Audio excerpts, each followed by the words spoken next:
ورځې دي داسې تخنیکي غوندې هسې په دې کوڅو کې چېرته ملنګي پکار ده واخله دا نوې لوپټه خو زړه مه غورځوه ستا دا زړه لوپټه ستا د لیوني پکار ده اوس راغواړم شمشاد انګار صاحب چې راشي او خپل مزایه شعرونه موږ سره شریک کړي څه وړوکې سوال خو لانجه دې ترېنه جوړه کړه او بله څومره لویه مسله دې ترېنه جوړه کړه نو ولې څه بدن به دې نیمګړي شي کنډم به شي خوله مې درنه غوښتې وه ګرده دې ترېنه جوړه کړه او بله قطعه درته وایم زما او رقیب به په هر وخت جنګ و زما او رقیب به په هر وخت جنګ و چې په محفل کې مخامخ کېناستو هغه به سیس ته کې پلار بل له ورکړه او لانجې خوره کړه دواړه یخ کېناستو او تا پکې ویني نم خو لږه ګزاره مې وشي په دې کوڅه کې د جانانه د خپو چاپ ته کېنم دا ځل روژه کې مې ښه کلکه اراده کړې ده او کېدی شي ستاسو په جومات کې اعتکاف ته کېنم نظم وایم د اوټونو ورځې دي او په هغې باندې یو نظم دی په دې نښو باندې ما لیکلی چې ساجیبه شان الیکشنو پته نه لګېده وړې ګړې دا ټول وطنو پته نه لګېده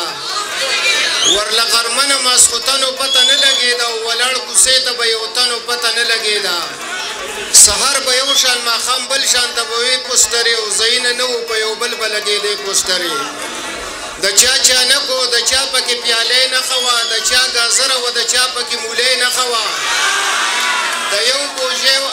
بوجې وه او د بل پکې شکرې نښه وه چا راته وې د یو سړي پکې ډیبرې نښه وه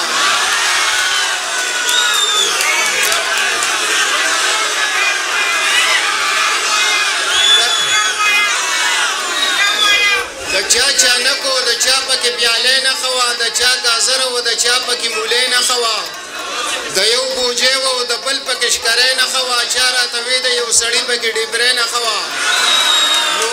د چا چنچړه وه د چا پکې پنجره نښه وه او د مولا ډولو د اجړا په مسله نښه وه څوک د ذلو څوک د ناصلو ظالمان ولاړو څوک د جرنل نه څوک د یوت څوک د کیسان ولاړو شپږ دوه لکان به وو نو شپږ به بوډاګان ولاړو سلو وډونو ته به 200 کسان ولاړو هلته یو کلي کې د یو کور نه څلور ولاړو دوی زامنو ورسره یې پلار او مور ولاړو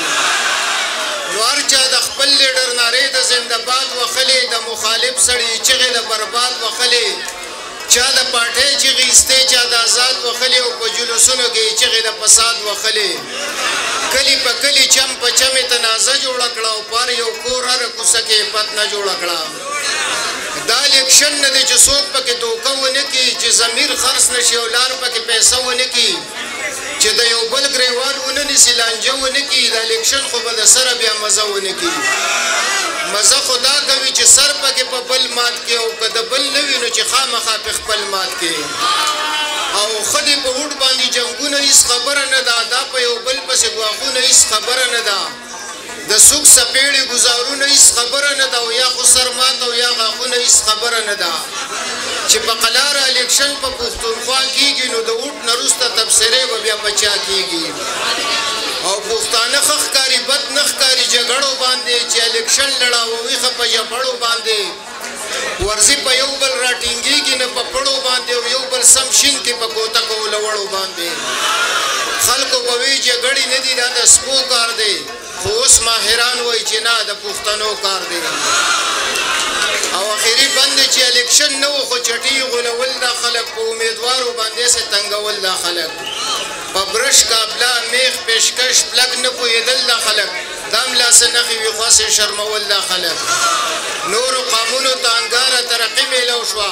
ماشاءالله مونږ پښتنو ته بدنیتي میلاو شوه